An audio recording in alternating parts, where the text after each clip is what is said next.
think it's really interesting how we might form a design centre for Ireland here in Cork, potentially, but also with the kind of plurality that needs to be at the heart. And I love that idea that we can't be everything to everyone all of the time, but we can be really meaningful, different things.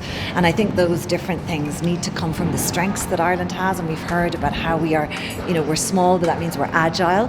We're kind of globally present through our diaspora. So I'm really congregating back to the idea of Irish design, that all island pulling together of community and belonging that might be possible in a centre today. There's a process about trying to set up a national design centre that seems very collaborative and consultative, and it's been really interesting to see where that consultation has gone and to be a very small part in it. But I think it's a really, really smart way of doing it. Well, you have the sense that there's a lot of grassroots, there's lots of legacy, there's lots of history to build on, there's lots of, an economy that's been developing very rapidly. At the same time, the design field here in Ireland seems to notice a series of challenges that are relevant to take on. So the feeling is that there's a feeling of urgency and more can be done, and people want to take action. Some elements of a national design center. One is, of course, building on the DNA and the past and the legacy of the country. Another is building a community and bringing every stakeholder that's relevant together around to include stakeholders.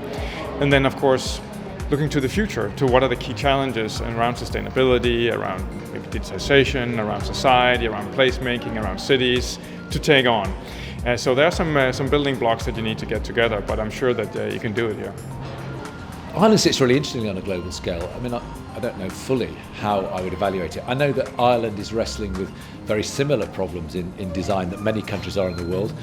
Ireland, certainly in recent memory, has been very internationally networked. I mean, you're part of the EU for a start, my country isn't.